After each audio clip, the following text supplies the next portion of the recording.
the head of the country's central bank floated the idea of dumping the greenback as the world's reserve currency, replacing it with an international currency.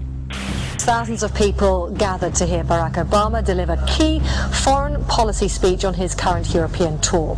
His vision for America's place in a new world order. Returning vets could be a risk to our nation. We've got to give them a stake in creating the kind of world order that I think all of us would like to see. And one of the ways it will drive the change is through global governance. I think a new world order is emerging. This is a hoax and a scam which is designed to transfer wealth and power from the private sector to the government sector and from the government of the United States to a world government. And those people who have been yelling, oh, the UN's going to take over global conspiracy theorists. They've been crazy, but now they're right. And who got the money? Hundreds and hundreds of banks. Any bank that has access to the U.S. Federal Reserve's discount. Tell us who they are. No. You know, financial terrorism. They have the ability to tweak the knob. I am proposing that the Federal Reserve be granted new authority. The ultimate goal of the carbon tax and the cap and trade is to destroy production. This energy tax is the largest tax increase in American history. We're actually creating a global warming police. So number one, they can come in, the federal government can come in and inspect your house and send you the bill. We're setting up a global warming Gestapo. One of the things that if you talk to our generals, they are desperate for is a civilian counterpart to our military forces. I am fierce. And this is what I wear. Senator Barack Obama's presidential campaign is asking Missouri law enforcement to target anyone who lies or runs a misleading television ad. I've now been in 57 states. I think one left to go. The president, when he was in Europe last week, he met with the King of Saudi Arabia. He appeared to bow. President Obama today proposed something new, something called prolonged detention. Pre-crime is where people are arrested and incarcerated to prevent crimes that they have not yet committed.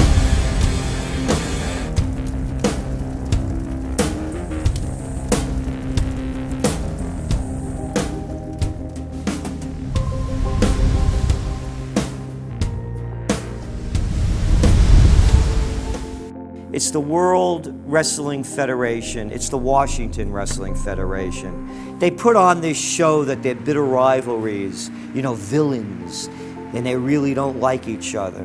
But behind closed doors, they buddy up for a drink and make deals. Both the Republican and Democratic parties are owned by the same global elites. And on issues that matter to those global elites, they act as one. They've wrapped themselves in the American flag, and they've talked about preserving American heritage and principles, and all the while they're working to merge us into a new world order where our sovereignty will be destroyed. We'll lose all connection with our American heritage. With Bush, you knew exactly what you were getting. It was there was no iron fist in a velvet glove. It was just the iron fist. Whereas with Obama, you've got the velvet glove and the iron fist. You know, a very sharp guy, very smooth, knows exactly what he's doing. For that reason, far more dangerous than Bush. Well, at the end of last year, I was willing to give Obama the benefit of the doubt. I thought it was premature to write this guy off. But now that he's been in office for a while, it's obvious that he is very tight with the Goldman Sachs and JP Morgan's on Wall Street, and he is extremely compliant and pliant to the wishes of the large banks, going back to what we saw with Robert Rubin under the Clinton administration, changing laws in favor of the banks. And he's not doing anything to stop the banks. He's helping the banks continue to do what they were doing under Bush. So in fact, he's just a continuation of Bush on the subject of markets and finance, which is the most important part of his policy right now. People who voted for Obama wanted real change, and are getting platitudes, they're getting a lot of nice talk, but nothing in the way of concrete change is taking place. In this town, business as usual. There's one puppet master that controls the left, and there's the same puppet master controls the right. They control the Republican Party, and they control the Democratic Party. This is not a party issue. This is not a left-right issue. The question is, who should government serve? And it should serve the people. In fact, government is just a tool of the dominant minority that uses economics and government law to enforce upon the public various mandates. The right-left paradigm in the U.S. and in U.S. politics is taken directly from the commercial world and the corporate world. In the business world, you have Coke, Pepsi. You have McDonald's, Burger King. You've got AT&T and Verizon. You've got duopolies. And a duopoly gives the illusion of there being some competition and some choice. And it looks a little bit better than a monopoly. So, for example, in Communist Russia, if they had Communist Russia Red and Communist Russia Chartreuse, there would have been the illusion of choice and something akin to democracy in Russia. But they simply said, forget it, we're just going to go with red. In the US, they have this left-right paradigm, which unfortunately, it doesn't take them out of the hard, cold fact that there is no choice. There's no social justice. There's only one choice, which is to supply more rent to the rent seekers who have now taken the whole system hostage. We've seen the limitations on government whittled away. We have seen this erosion to the point where today it seems like nobody does care. And right now in Washington, D.C., we have seen a fall of the republic. If the United States doesn't have its Bill of Rights and Constitution, it doesn't exist anymore. It's just more real estate, more dirt. And that's what these global corporatists want. They want to completely dismantle the Bill of Rights and Constitution, and they're doing that right now. This is the fall of the republic. Our nation is dying. We, the people that live in this fine country, need to stand up, get involved, and take the system back. It's the Bill of Rights and Constitution that we owe allegiance to, not to a political party, and not to politicians that wrap themselves in the red, white, and blue, while at the same time they destroy everything that that sacred flag stands for. So in the old days, you used to have this globe that with 180 some odd countries, and a few of those countries had a lot of power, like the Soviet Union, the United Kingdom, and the United States at various times. But today, you might better look at that globe and say that it's surrounded by huge clouds swirling around the planet. They know no national boundaries. They don't follow any specific sets of laws, and these are the big corporations. They basically control politicians around the world because they have all the money, and politicians always need money to get elected or to run their governments if they're not democratically elected politicians. They control the mainstream press, either through outright ownership or advertising budgets. They have massive amounts of lobbyists in Washington that have tremendous influence on our president and Congress. And they really are calling the shots. They form partnerships with the Chinese and the Taiwanese and the Tibetans, or with the Israelis and Arab nations, with Brazilians and Indians, with whatever country and whatever group of people has resources that they covet. And so for the first time in history, we really have this new form of an empire. Barack Obama is a puppet of the New World Order to bring in a World Bank, to destroy the economy of this country, and to bring in global governance. And no matter how likable the fellow is, we as citizens of this country need to stand up and say no. We have to stand up to preserve a republic here and a rule of law, which is under dire threat. We don't want to live under a world government of the corporations, by the corporations, and for the corporations. I don't want to believe it, and that's probably what holds me back on it, but I'm certainly seeing enough indication that it could be true. Absolutely, because they're always talking about Mexico and the United States and Canada ending up like Europe. And there's things done politically that seem to take us in that direction. And so I think it's incumbent upon all of us as American citizens to pay attention. This move to world government is not about roses and happiness and peace and a better life. It's about enslavement. They said in their own writings, from the earliest times to the present, the world they're bringing in is to be a world where everyone who is born or would be allowed to be born would be born to serve the state. That would be their sole function. That's if they had a job for you to fulfill or a need for you.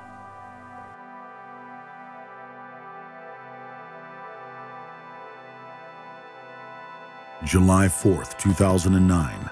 Across the United States, citizens gathered to celebrate the Republic's founding 233 years before.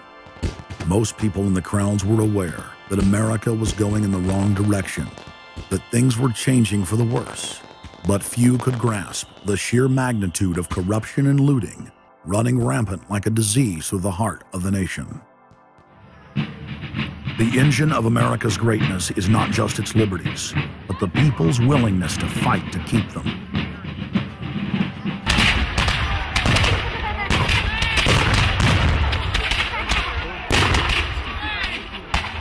Hundreds of other nations have had much larger populations and greater resources, but have never produced 1/10 of the wealth, science, and art that the United States has.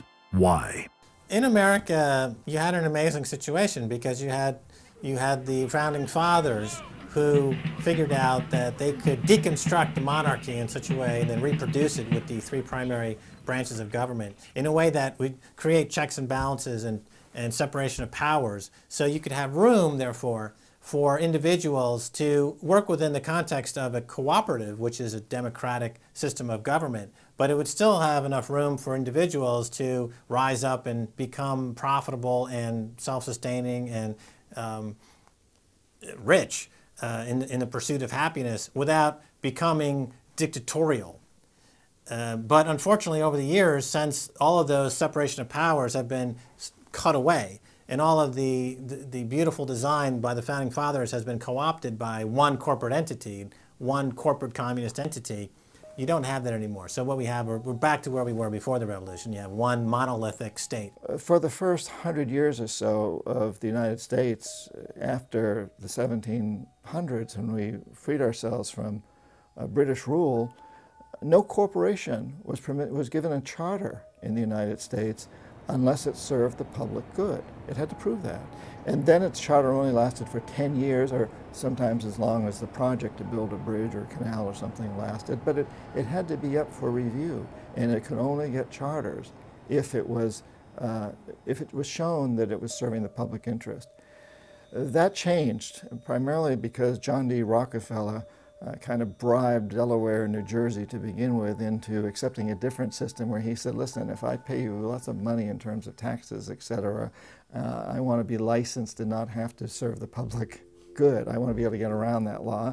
And state after state after state changed at that point. In the United States, our Constitution and Bill of Rights recognizes that individuals have innate freedoms that can never be taken away by any government. For the first time in history, the people were unbound to reach for their full potential, producing and outcompeting every other nation on earth.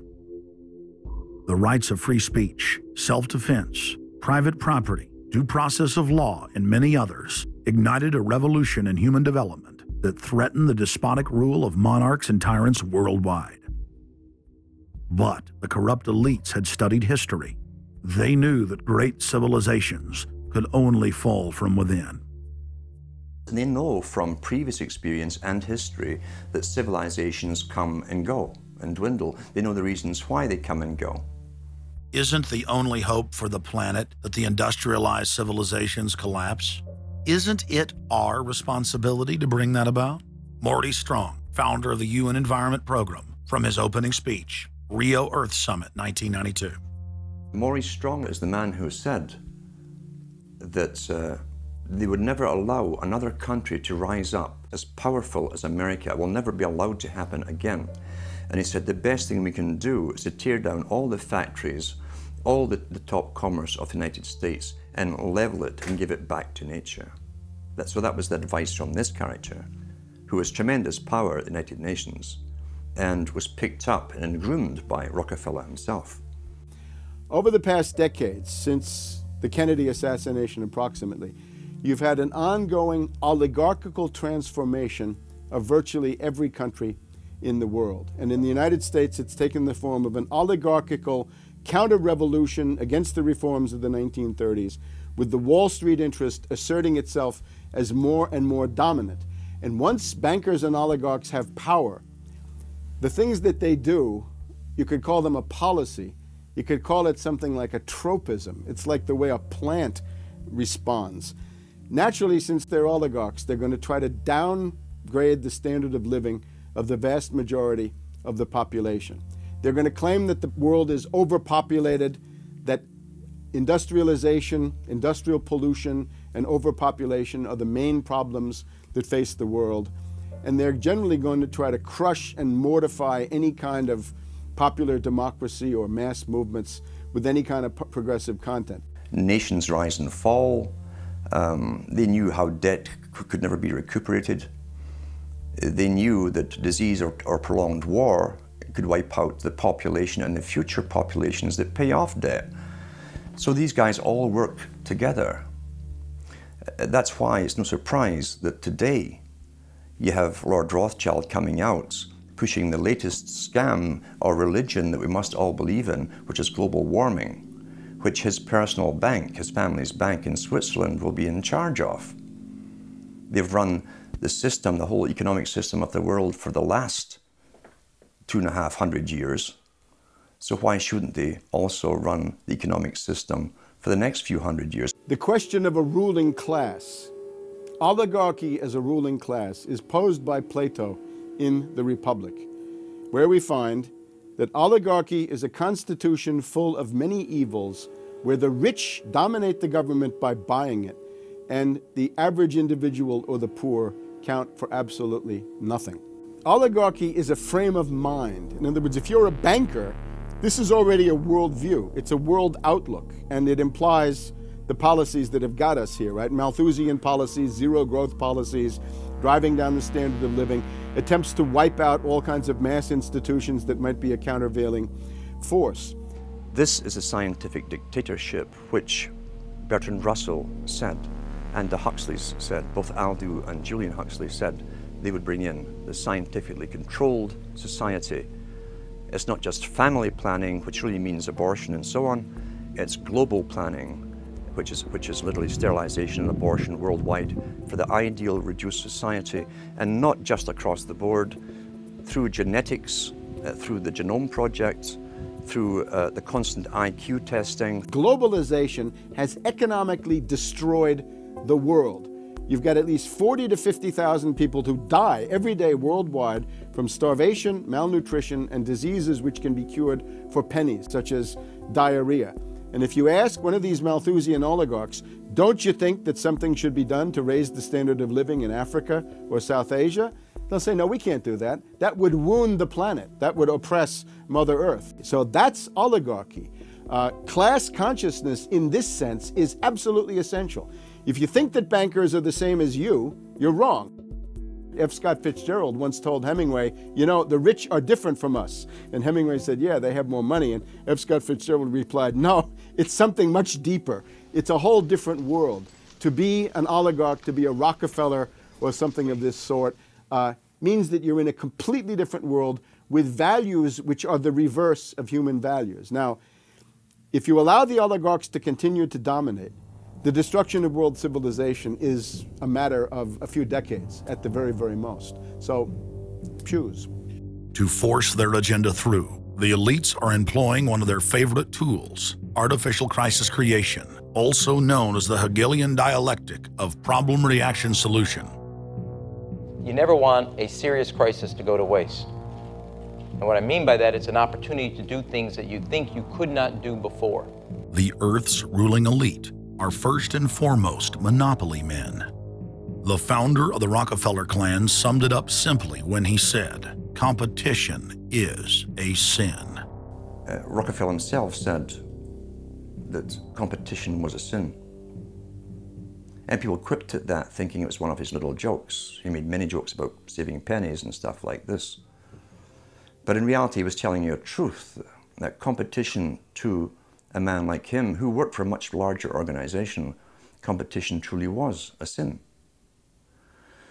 And The cartels have been formed ever since, have become much bigger, more powerful. Cartels which can literally command governments, sometimes to go to war on their behalf, have occurred. The economic crash of 2008 and 2009 was an engineered crisis designed to cripple sovereign nations globally to make way for a world currency and a new Bank of the World. China's holding what, 1.5 trillion worth. All over the world, they're holding U.S. currencies. They want to get out of them in a way where they're not going to lose on their investments. There's going to be a world currency. There's going to be a new reserve currency. They're going to push it through the IMF.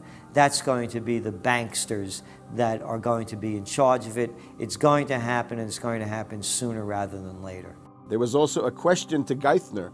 Do you think that the U.S. dollar ought to be replaced? And he blew it. He had a moment of candor where he said, yeah, we're considering that. So on that day, the dollar went down 1% within a couple of minutes. Chinese government proposal about a global currency and about the IMF regulations, the new IMF idea about the general agreements to borrow and having a faster ability to disperse to the emerging markets.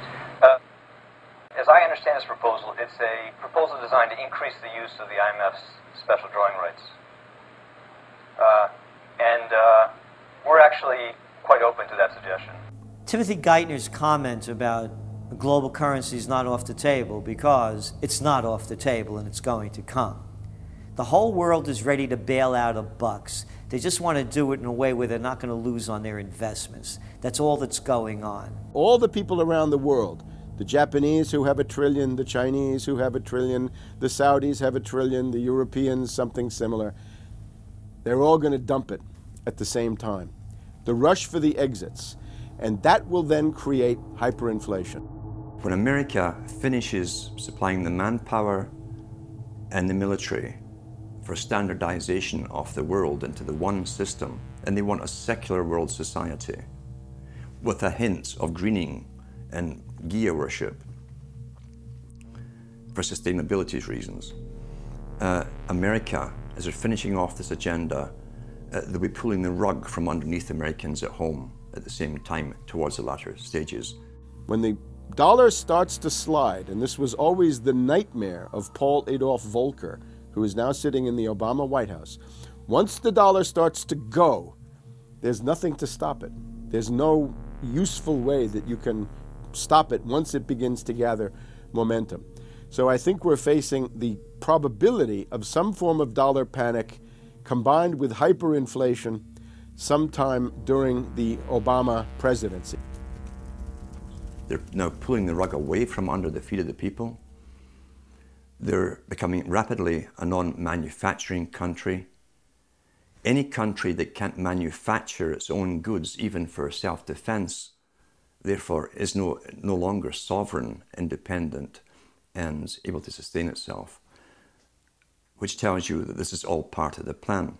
It started with the very beginning when you established that there was a Federal Reserve System given the power of the state to create money out of nothing and to do so without any regard to the will of the people, without any regard to what's behind the money system. In other words, strictly political and economic motives for the bankers and the politicians. Once you granted that power to a group, the Federal Reserve System, the economic crisis was inevitable. This has happened before. Every time in history when the government was given the power, or a group of banks in conjunction with the government was given the power to expand the money supply at will, those economic systems always wound up in crisis and always collapsed. So there's no reason to believe that the United States was given some kind of a get-out-of-jail-free card, an exemption from the processes of history. So the economic crisis began at the very beginning, and as a matter of fact, when the founders of the Federal Reserve System met on Jekyll Island back in 1910 and were drafting the Federal Reserve Act, one of the things they discussed was how to pass on the inevitable losses to the taxpayers. They knew that inevitably something like this would happen, and they knew that there had to be some way to get out of it without destroying the banks, of course, because they were the banks. And they said, aha, we'll go into partnership with the government, we'll take our cartel agreement and pass it into law, call it the Federal Reserve Act, and we'll make the taxpayer come online and be responsible to bail us out if and when the failure finally comes. Who's going to soak up the derivatives? Who's going to soak up the debt? Who's going to be penalized? And right now, it looks like Wall Street's getting bailed out, and the little guy in the middle of Main Street America are all going to pay the penalty. Can the economy be turning around here? Are happy days here again? And can we actually have growth without jobs? Is this an oxymoron, jobless recovery? We're going into the greatest depression. There will be no job growth. Unemployment will continue to escalate. Along with it, so too will crime, poverty, kidnappings, boss snappings. And the more things spin out of control, the harder the hammer is going to come down by the federal government to keep everyone in control. Power is much, much more important to them than money is. Money is only a way to the means. Power is the end result. The elite's main goal is to destroy national sovereignty and individual independence. To consolidate their grip on power, the banksters create artificial debt bubbles that are mathematically impossible to pay back. These are those sinister, toxic assets, the complex financial instruments that they talk about but never really name. They're paper based on paper. They're credit default swaps, collateralized debt obligations, mortgage-backed securities, asset-backed securities, structured investment vehicles, auction rate securities, and so on down the line. It's an immense mass of cancerous, fictitious, speculative paper, bloated in value, impossible to bail out. Triage the derivatives on their books. There's no way to bail out a $1.5 quadrillion black hole of derivatives, but nevertheless they tried. The Wall Street cronies are crooks. If you leave the vault to the bank open, these people are going to help themselves. The job of the government is to make sure there's somebody there to make sure the vault is closed, and very few people have the combination.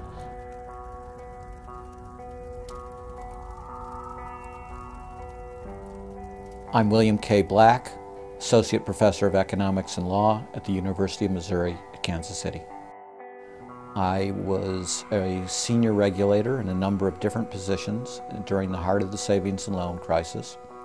On a staff level, I led the re-regulation of the savings and loan industry. The purpose of regulation and effective criminal prosecution is to make sure that cheaters don't prosper, that honest manufacturers win in competition.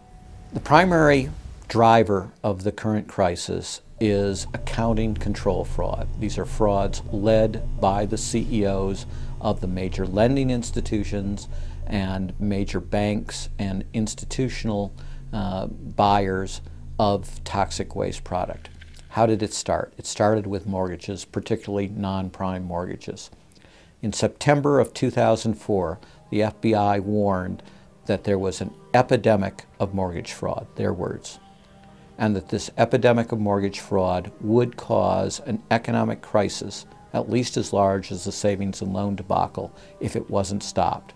The FBI found that 80% of the mortgage fraud was being induced by the lenders, not by the borrowers. You know, much of the rage has been against the borrowers, but if you want rage, it should be at the CEOs who became fabulously wealthy by following a strategy based on fraud. The Wall Street people and their friends here at the Federal Reserve and at the U.S. Treasury and down the Washington Mall here at the U.S. Capitol. That's where the damage was done, and if people want to vent their anger, they need to vent it against these people. Between the Bush-Paulson administration and the Obama, Summers, Geithner, Volcker administration, there's really a total continuity of economic and financial policy. Geithner was on board at the Fed, the New York Fed, dealing with all these institutions. He didn't get it. And then we had this fellow who came up afterwards, Mr. Friedman. He was on the Goldman Sachs board, and he didn't last too long as a Fed chairman. Why? Because he had a conflict of interest. Is it possible that there's so much conflict of interest here that all you folks don't even realize that you're helping people that you're associated with, and you should be recusing yourself for America's ethics? I behaved with the... You don't think you should have recused yourself when you asked Lehman to go in bankruptcy, you didn't put Bear Stearns in bankruptcy, and then you folded Merrill Lynch into... I mean, isn't there some point where you got to say, hey, I got a conflict of interest here? You don't feel any kind of scintilla of ethics on this thing at all? Totally. I operated very consistently within the ethic guidelines I had as Secretary of the Treasury, and when it became clear that we had some very significant issues with Goldman Sachs and with why didn't you recuse yourself with Morgan Stanley, what I did then, it would have been very wrong for me to recuse myself. What I did was I went and got a waiver from the ethics agreement, because when we had concerns... Who is in charge of the ethics agreement? What? Who's in charge of the ethics agreement that you got a waiver? We have a Office of Ethics at Treasury, and we have a White House ethics office. So you got it from the legal counsel from the White House? We got it from the government ethics office. So we had Snow, we had Paulson, now we have Geithner. All these people cut from the same bowl of cloth. These are not independent Treasury secretaries. They're part of the problem, not part of any solution. And it would have been nice to see President Obama effect some change in Treasury, but of course, he went and got a Wall Street insider as his Treasury Secretary. Everything that's speculative, parasitical, cancerous, bloated from all these administrations, going back to Carter and even beyond, comes together in the Obama administration. With Volcker, with Summers, who's part of the economic crimes under Clinton, the guy who brought you derivatives and the abolition of the Glass-Steagall firewall. You could not have gotten a more perfect setup for a takeover from a previous government, the Bush regime, than the Obama regime. Now, there are some authors out there already saying that it's the same bunch, and it's true. It's the same bankers who put the same boys forward. Obama, far from helping the public and giving them something new or giving them more power and say over their own affairs, has actually sided immediately with the bankers who once again have robbed the public blind, and now they must get bailed out by your tax money. Obama does it all with left cover. He makes you think that he's somehow different from Bush, that this is somehow benevolent, that he cares about the poor. And in reality, this is the cruelest hoax and the most bogus sham. Obama is 1,000% devoted to Wall Street interests.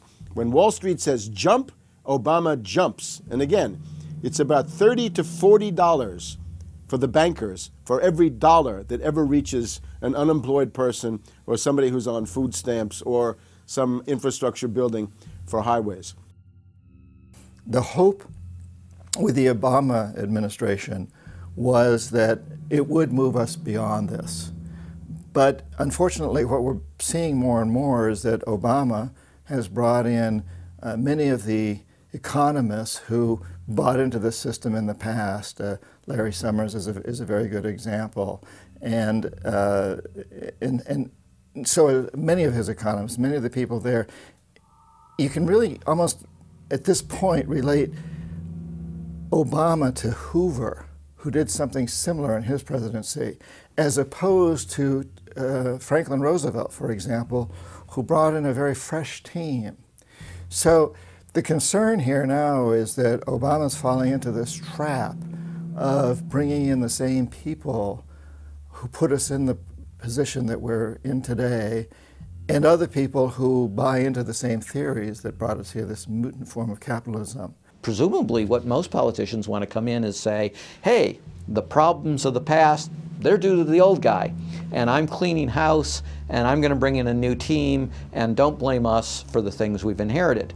Can't say, you know, those policies of the past that came before were insane, because you got the guy that was one of the key architects of those policies. People need to stop having allegiance to their political party. They need to have allegiance to the Bill of Rights, the Constitution, and what has made our republic so special. The basic human rights and dignity that every citizen of this country inherently has. Not because it's some right given to us by government, but because our Bill of Rights, our Constitution, enshrines that these are inalienable rights given to us by God, that we inherently have as sentient, free, conscious beings. But instead the public cheers on the Republicans as they win, or cheers on the Democrats as they defeat the Republicans. It's an endless, staged, gladiatorial event, special interest own both parties, and they project this false left-right paradigm up as like a movie screen. And behind that, behind the throne, the establishment is able to control our society and engineer it into this high-tech police state. If you try to let the finance oligarchs who created the crisis turn around and say they're the doctors who are going to get you out of the crisis, they will dig you deeper and deeper into the bottomless abyss of world economic depression, financial collapse, and disintegration. The Democrats have really done more to destabilize the American economy and to help the big banks on Wall Street than the Republicans have done. I would imagine that the Republicans know a little bit more about finance and markets enough that when someone like Goldman Sachs asks the Congress to change laws as they did in the 90s to do away with position limits on the futures contracts, the Republicans would have said, no way, that's completely inconsistent with any notion of a fair market. But the Democrats, I have a feeling, are just not financially literate enough to say no. And I think that Goldman has very shrewdly positioned themselves with the Democrats, because the Democrats typically, like many NGOs that I've run into, they seem to have a complete inability to comprehend these issues of markets and finance and how it relates to social justice. So under the Democrats, we also saw the repeal of Glass-Steagall. Glass-Steagall said there's an inherent conflict of interest between the commercial banking side, which is the lending side, and the investment banking side, which is taking an ownership position. And we have to end this conflict of interest by separating these two entities. You can have investment banks and you can have commercial banks, but they have to be separate. Do you think that the repeal of Glass-Steagall was a tragic mistake? No, I don't think so. You could be a commercial bank like Chase Manhattan, or you could be an investment house like J.P. Morgan, or a bank like Bank of America, or an investment house like Merrill Lynch. But you couldn't be both. And as the 90s went on, the screaming hyenas of Wall Street were demanding that this prohibition, this regulation, be abolished. This was an illegal and inappropriate form of casino. The derivatives were being used and they were being unregulated, and people were getting 30 to 1, 40 to 1, 50 to 1, and sometimes 100 to 1 profits on the way up. And remember, derivatives are a zero-sum game. So there's nothing there. It's not like a piece of stock in General Electric or Ford or something like that where there's supposed to be some value. Derivatives have no value. But the very people, Summers and Gettner and all the people at Goldman Sachs and J.P. Morgan who created these things, made not millions or billions, but trillions on the way up. And now that these things are crashing, the very same folks are now put in charge of regulating these things and in charge of the bailout, and they are giving money to the very rascals that created this problem, took the profits. The problem cannot be fixed. And this is on Obama's watch right now. You have so many different schemes and mechanisms at play. It's sort of like after there's a blackout, you know, people in some parts of the country have been known to loot the local stores. You know, they go in, they grab the televisions and they grab the stereos. And basically that's what the Wall Street gang has done. They've just engaged in this massive looting of money from their own companies and now from the U.S. Treasury. There was a lady called Brooksley Born. She was the head of the Commodity Futures Trading Commission under Clinton. And she said, look, we have these derivatives. Why don't we at least make them reportable so we know how many there are and where they are? And she writes in a biographical account, she said, I picked up the phone and Larry Summers was screaming at me that I was interfering with the wonderful inventiveness and ingenuity of Wall Street and their ability to come up with new financial products, such as these derivatives. Brooksley Born was the chair of the Commodities Future Trading Commission, CFTC, which regulates many financial derivatives. And she said there's a grave danger out there in the form of these credit default swaps. And credit default swaps are an exotic financial derivative, or moderately exotic financial derivative, that were sold on a bright, shining lie that they were supposed to make markets more efficient. In fact, they allow utterly insane gambles, and they're really great devices for accounting fraud as well. She actually says, I'm thinking of adopting this regulation. The Clinton administration goes berserk, and in particular Larry Summers, but also Rubin. Now behind Larry Summers, there's another layer. Bob Rubin of Goldman Sachs, the Clinton administration, and Citibank. And he also thought that derivatives were a wonderful thing for the U.S. economy, and he made sure that they were never regulated. Also, we can't forget Alan Greenspan over at the Federal Reserve. Now, you look at Summers, he is sitting in the White House today, making policy for Obama. Summers tells Obama what to do. Summers tells Geithner what to do. He's also got some of his hatchet people in the administration. Mary Shapiro runs the Securities and Exchange Commission. She refuses to ban naked short selling and other market manipulations. You've also got another guy called Gensler over at the Commodity Futures Trading Commission today. He is an acolyte and a supporter of the derivatives bubble. We made the new CFTC chair a guy who had helped to kill Brooksley Born's reform initiatives. And we just did this under the Obama administration.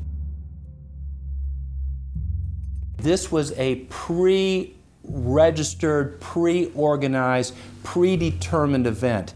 Anybody who knows that if you allow the banks to become unregulated financial institutes with tsunami-like weapons of mass destruction like financial instruments like derivatives, to allow that to run up to levels that are 50, 100, 200 times the gross domestic product with no value. They know that they are taking the profits on going up, but they also know that the end result is the destruction and gutting of this economy.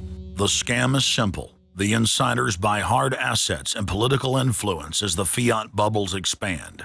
And then, at a time of their choosing, they purposefully implode the bubble. You've got a very small group of people, and the Federal Reserve and the global central banking system and the Bank of International Settlements in Switzerland, who are purposefully managing the boom and bust, credit supply, credit contraction, money supply growth, money supply contraction, to create artificial roller coasters and artificial volatility that they can trade around without taking any risk. It doesn't cost them any money. And if they do make a mistake because they're, as George Bush said, oh, the bankers on Wall Street are drunk. It is uncertain.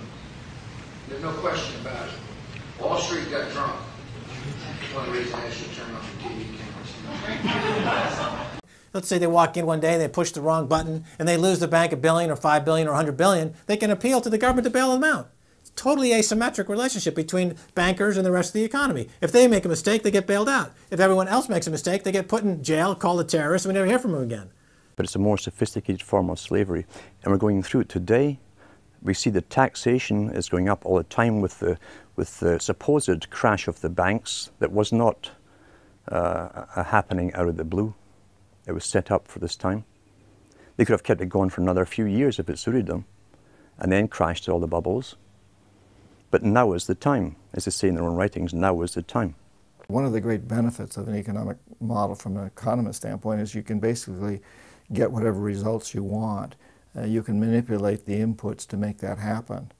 And that makes it a very easy tool to use to hoodwink other people. These manufactured, these engineered financial catastrophes are the result of a central banking system that has the ability to add and subtract credit, add and subtract dollars and money at will to create this roller coaster effect. Because unlike most people, the banks are able to make profits as easily on the way down as they can on the way up in any given situation. Volatility is great for banks and professionals. Volatility is not great for the most average people. Their operatives in government and media then hold the economy hostage by issuing the ultimatum: give us unlimited bailout money or the economy dies. What's being used is what I call, to try to get the money, is what I call the suicide threat, where, you know, if anybody has ever seen the movie Blazing Saddle, the sheriff is surrounded by hostile town folks. He takes out his gun, points it at his head and says, you know, don't move or I'll shoot. Well, that's what the big banks are saying. You know, give us unlimited cash or we'll die. And if we die, you'll die, because we're too big to fail. It is a false flag attack, because Hank Paulson will get up in front of Congress and say, we need $700 billion because that thing, that existential threat, the market is attacking us, and we need this handout to fight Mr. Market. Mr. Market is out there. We need to fight Mr. Market. It's an existential threat. Meanwhile, he is Mr. Market. He's the one causing the problems. We had Paulson, a representative of Goldman Sachs who happened to be running the U.S. Treasury, came forward with a hysterical briefing for the Congress saying, we, the Wall Street bankers, demand $700 billion in bailouts. So they say, yes, we'll give you all the money you need. Well, you know, these are arsonists. Paulson, Tim Geithner, Bernanke, they're arsonists. They're asking for more matches. And the Congress is saying, who do we make the check out to? Who do we send these matches to? Who do we send the matches to? Is a ton of matches enough? Can we send you some gasoline to go with those matches? They're like, yes, please. Don't change our management. Don't pay us what assets are worth. Pay us way more than what our assets are really worth. Don't make us use honest accounting. Allow us to lie. We've just, under congressional pressure, changed the accounting rules for the express purpose of making sure that the big banks don't have to report honest losses. The only way they can pass this bill is by creating and sustaining a panic atmosphere. That atmosphere is not justified. Many of us were told in private conversations that if we voted against this bill on Monday, that the sky would fall, the market would drop 2,000 or 3,000 points the first day, another couple thousand the second day, and a few members were even told that there would be martial law in America if we voted no. That's what I call fear-mongering. We have, you know, people in the government threatening martial law or things to get their way in the executive branch against Congress. You know, if you put all these signs together, it doesn't look good at all. That, to the extent we are a democracy, we're sort of a hairbreadth away from a police state. Congress aided the bankers in carrying out the biggest heist in history with the so-called banker bailout of 2008. The bailout money, the $13 trillion or so dollars that have been given to the banks, is sitting on the balance sheet of the banks, and that is incurring interest costs. And that's going to precipitate the need to flush the system with more cash. And at some point, the dam will break, and you're going to have very high inflation. Some predict hyperinflation. You cannot print phantom money out of thin air, backed by nothing and producing practically nothing without destroying the world economy. So unless we cut out the toxic funds, the toxic elements of this economy, every time we put in money on this bailout, it's just feeding the fire. It's not making things better. What should have happened is that those banks and investment banks should have been seized. They should have been seized by the Federal Deposit Insurance Corporation. Those are zombie banks. The Chase Manhattan, JP Morgan Chase, Bank of America, Citibank, Wells Fargo, Wachovia, so on down the line, to AIG in the insurance realm. These are zombie institutions, insolvent, bankrupt. The only thing to do with them is to seize them, put them through Chapter 11 bankruptcy. That'll probably turn into Chapter 7 bankruptcy, liquidation. And above all, triage the derivatives on their books. There's no way to bail out a $1.5 quadrillion black hole of derivatives, but nevertheless they tried. They will, of course, try to regain some of this money back, but their debts, unlike any other period in history, are now a quantum size bigger than the entire global GDP by a factor of 50 to 100. It's almost infinite amount of debt. If you really look at the numbers, because of the massive, massive debt, and right now, total debt in this country is about 375% of the gross domestic product. And that's not including derivatives. If you put the derivatives in, it's probably 20 to 30 times gross domestic product. It's beyond what anybody has ever even considered. While they were looting North America into the ground, the international banking syndicate was simultaneously executing the same scam in over 100 other nations. So who got the money? To financial institutions in Europe and other countries. Which ones? I don't know. $500 billion and you don't know who got the money? Well, Obama's got one difficulty with this Congress. It's the number of freshman Democrats that got elected. Many of these people know that they got their seats from, and many of which got seats in the Senate and Congress from long-held Republican seats. They know that the people back in their states and in their constituencies will not tolerate this any longer. So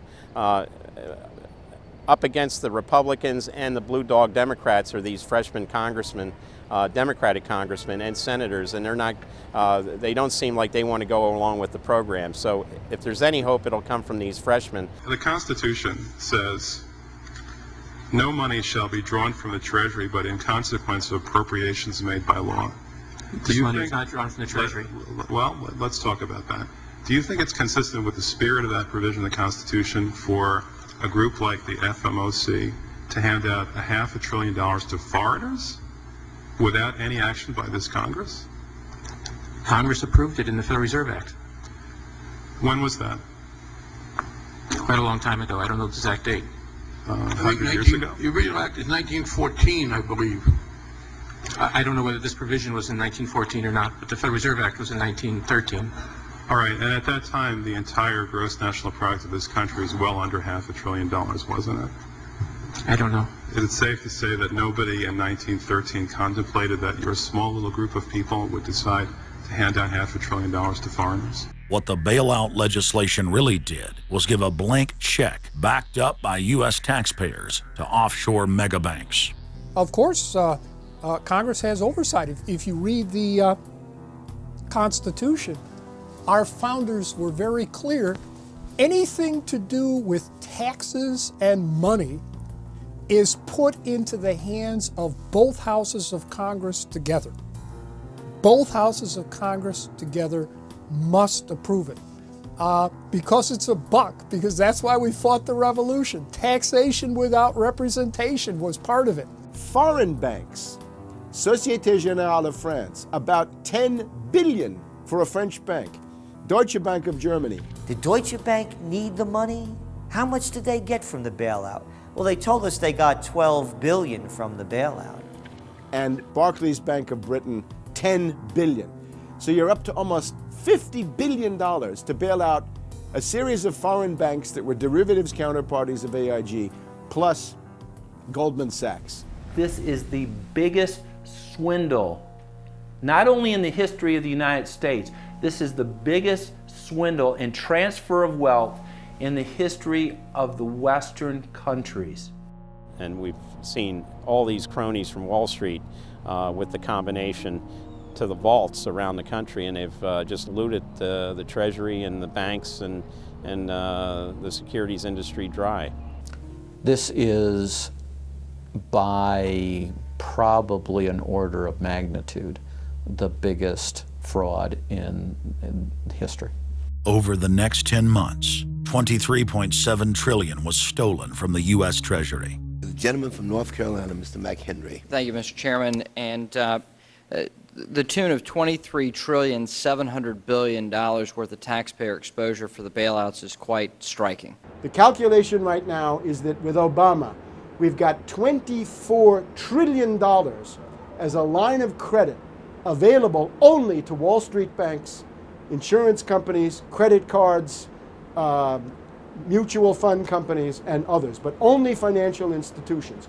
$24 trillion of money from the Federal Reserve, from the Federal Deposit Insurance Corporation, and from the Treasury in the form of the bailout of October 2008.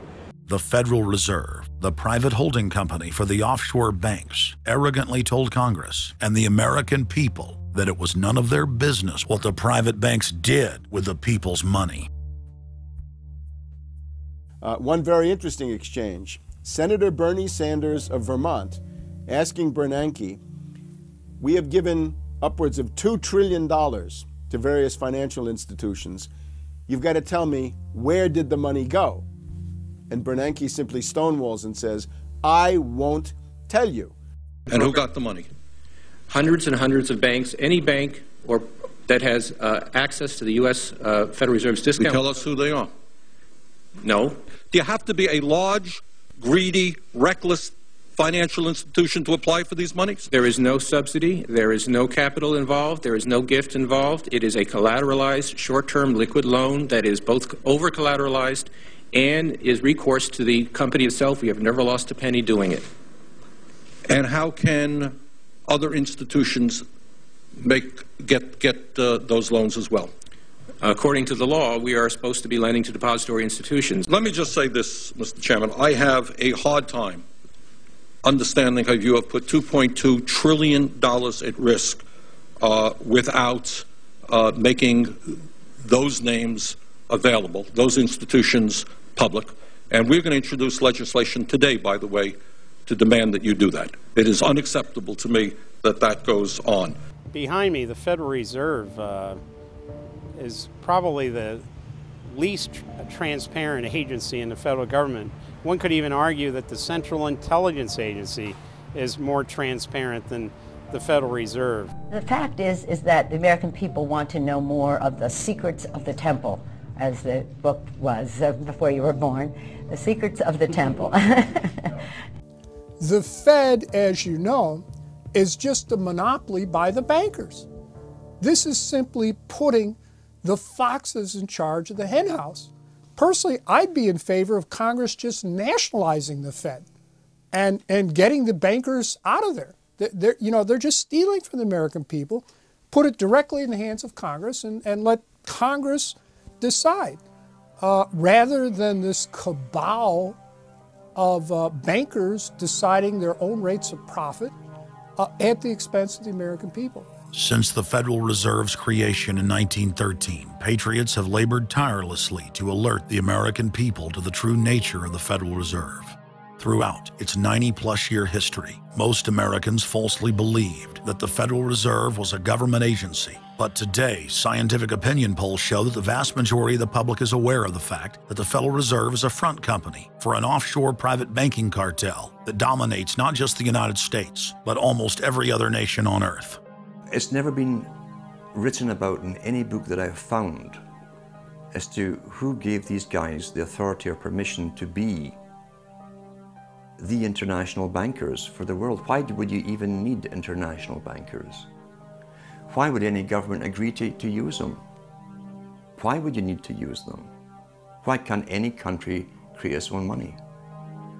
It tells you there was already an existing superstructure, already in existence, maybe 200-300 years ago,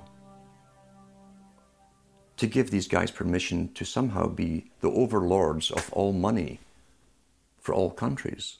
Polls also reveal that 75% of Americans demand a public audit of the secretive organization. By the summer of 2009, Congressman Ron Paul's bill to audit the Fed had gained more than 280 sponsors in the House. But the private Fed's high-powered lobbyists were able to block a vote on the bill in the Senate. That only piqued the public's interest. I have another amendment.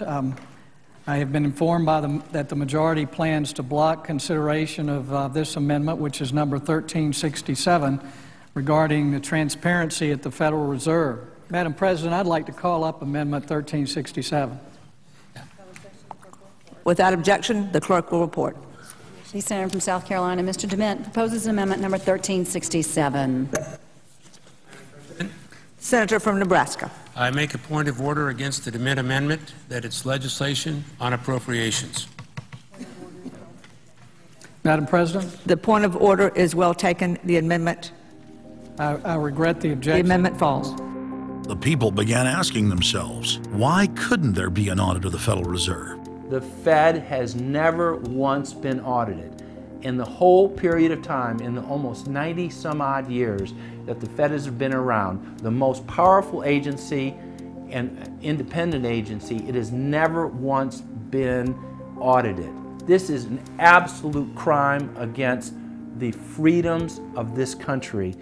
Do you think it would cause problems for the Fed or for the economy if that legislation was to pass? My concern about the legislation is that if the GAO is auditing not only the operational aspects of our programs and the details of the programs, but is making judgments about our policy decisions, that would effectively be a takeover of monetary policy by the Congress.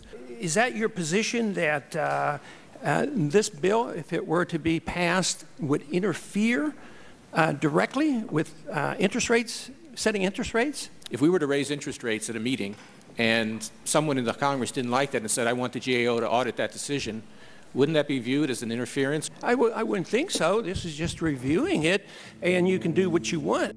The Federal Reserve has never been subjected to an outside audit. And if you audit them, it's very likely that Greenspan, Bernanke, and Volcker might all go to jail. It was announced earlier today, that there will be a hearing on H.R. 1207, the bill to audit the Federal Reserve Bank. This will be the first independent audit in the Federal Reserve's 96-year history, and it's long overdue. Months ago, I asked the Vice Chairman of the Federal Reserve who received the $1 trillion in funds that the Federal Reserve has handed out to domestic institutions. He said, I'm not going to tell you. And then more recently, the Chairman of the Federal Reserve, I asked him who receives the $500 billion, we're talking about $500 billion, that the Federal Reserve handed over to foreign central banks. Who did they disseminate that money to? And he said, I don't know. $500 billion, and he doesn't know. It's long overdue. We need to audit the Federal Reserve, and I'm happy to say that we're going to have a hearing on that very soon. The only way, really, America can get out of the current mess is you've got to shut the Fed down completely, get rid of the Fed. You've got to put the money printing mechanism back under the roof of the federal government instead of outsourcing it to the Fed. Why were the bank's front men, Alan Greenspan and Ben Bernanke, all over the news saying that they were above the law? What is the proper relationship, what should be the proper relationship between a chairman of the Fed and a president of the United States? There is no other agency of government which can overrule actions that we take. What the relationships are don't frankly matter.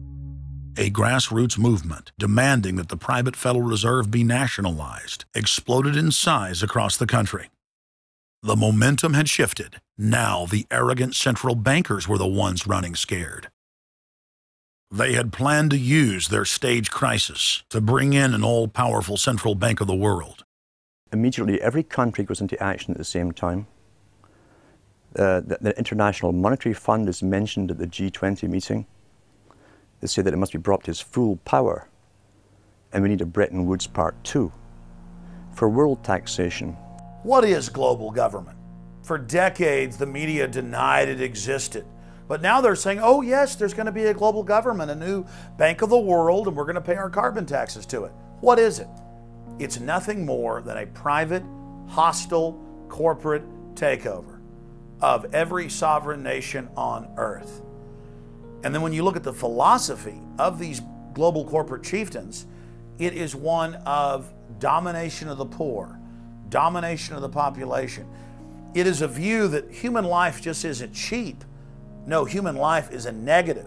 And so no matter what they do, they have the rationale that it's in the greater interest to get rid of more human lives. They are so arrogant and they're so sure of themselves, they're saying, yes, we created the European Union, we created the Euro, and these are from the people of the Bilderberg. We are going to create a World Bank. We're going to create a world government. They're saying it out loud and clearly. Suddenly, across the planet, their regional front banks had been identified by sovereign populations as the illegitimate shadow governments that they are. The controllers had moved too quickly and revealed their hand. Populations around the globe were seeing through the establishment's facade, past the puppet governments, and to the global architects that were pulling their strings. Where are the American people? Why have they lost their dignity? What is stopping them from speaking out? Why have they become little mice that follow Pied Pipers? How can they look up to these pathetic politicians? Go sit down. I have a question for this young man. He has the right to be represented. I'm his father, and I want to talk to you face to face. I'm not a lobbyist with all kind of money to stuff in your pocket so that you can cheat the citizens of this country. So I'll leave, and you can do whatever the hell you please to do. One day God's gonna stand before you, and he's gonna judge you and the rest of your damn cronies up on the hill. And then you will get your just desserts. As the public begins to awaken to the fact that Barack Obama has cold-bloodedly betrayed the pledges he made to the American people, the establishment media and Democratic leaders have invoked the tactic of divide and conquer. I think they're astroturf. You be the judge of carrying swastikas and symbols like that to a town meeting on health care. An overwhelming portion of the intensely demonstrated animosity toward President Barack Obama is based on the fact that he is a black man. Desperate to ram their agenda through, they have played the race and class cards. You start to wonder whether, in fact, the word socialist is becoming a code word, whether or not socialist is becoming the new N-word. When I heard people going after the First Lady and the number of staff people they have, it sounds racist to me. It is essential that the establishment play the population off against each other, along the lines of Republican, Democrat, liberal, conservative, black and white. As long as the people are fighting with each other, they can never get together and remove the corporate dictatorship that has criminally seized power through the national security state. Just as George W. Bush betrayed his foolish followers, so must Obama, because his only allegiance is to his offshore masters. President Obama today nominated Ben Bernanke for a second four-year term as Federal Reserve Chairman. The president called his actions on the global financial crisis bold and out of the box. As an expert on the causes of the Great Depression, I'm sure Ben never imagined that he would be part of a team responsible for preventing another. But because of his background, his temperament, his courage, and his creativity, that's exactly what he has helped to achieve. And that is why I am reappointing him to another term as chairman of the Federal Reserve. So Obama has made it quite clear by his actions, never mind his words, his actions, as to who owns him, who he works for, and who he serves. And it's not the American people. It is so obvious to anyone paying attention that the President of the United States is not the real person in control. Whether it is Gerald Ford or Jimmy Carter or Ronald Reagan or Clinton or Bush, Obama is no different. And to think that he is an independent figure is just crazy. And as Franklin Delano Roosevelt said, presidents are selected, they are not elected. Obama pledged that he would end NAFTA and GATT, and has since fought to expand both of them. Obama promised that he would have the most transparent administration ever, and he is already more secretive than Bush and Cheney ever were, even making it a secret who visits the White House. I can make a firm pledge. If your family earns less than $250,000 a year, if you make less than $250,000 a year, if you are a family making less than $250,000 a year, you will not see your taxes increased a single dime. You will not see your taxes go up. You will not see your taxes increase one single dime. Not your capital gains tax, not your payroll tax, not your income tax, no taxes. Not your income tax, not your payroll tax, not your capital gains taxes, not any of your taxes. Not your payroll tax, not your capital gains tax, not your income tax, no tax. Your taxes will not go up, because the last thing you need is higher taxes when we're in a recession like this, and you won't get one under an Obama administration. Obama made the centerpiece of his campaign the pledge that taxes would not be raised on anyone making under $125,000 a year. He has since gone back on that promise as well and has proposed new taxes on payroll, energy, home mortgage deductions, and scores of other taxes. He made a pledge. He said, I'm not going to raise taxes on anyone making under $250,000. Is that pledge still active? We are going to let the process work its way through it. So it's not. So it's not. So it's not. We're going to let the process work its way through it. All right? The Senate is looking especially at this issue of capping the deductions for health care that employers and employees now get. That would be an tax increase for many families earning under $250,000, but the president said he was open to it, so that means that the tax pledge he made back in September is no longer operative? Obama said he was going to abolish the Patriot Act. He now vigorously defends it. We saw the same type of flip-flop when it came to warrantless wiretapping of the American people. Look what Obama's done with wiretapping, surveillance. He's brought it to heights even beyond what George Bush, the disgusting levels that he brought it to. So we have more surveillance. Now they're talking about, what is it called, Cybercom, the new Pentagon secret cyber society that's going to be watching over us. To get those terrorists, we gotta get those terrorists. So now they'll be invading our privacy even more. So, I mean, it really almost makes you ask the question, would it have been better if we never invented the internet and had to use paper and pencil or whatever? Now Obama is setting up the Cybersecurity Command, which the government admits completely ends the Fourth Amendment and allows President Obama to shut off the internet in the United States whenever he wishes. Indeed, in today's world, acts of terror could come not only from a few extremists in suicide vests, but from a few keystrokes on the computer, a weapon of mass disruption. As part of the new single national security staff announced this week, I'm creating a new office here at the White House that will be led by the cybersecurity coordinator. This new control grid is administered by the Pentagon. They just want to keep tabs on us. So we're turning into a surveillance, wiretapped government state. The government is taking more and more control over our lives. I can stand here today as President of the United States and say without exception or equivocation that we do not torture.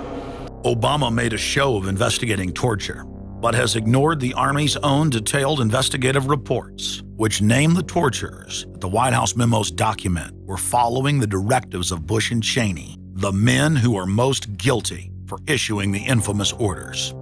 Some low-level soldiers have been prosecuted for their role at Abu Ghraib, but no senior officer has been held accountable in any of these cases to date. Heidi? I know that these debates lead directly, in some cases, to a call for fuller accounting. Perhaps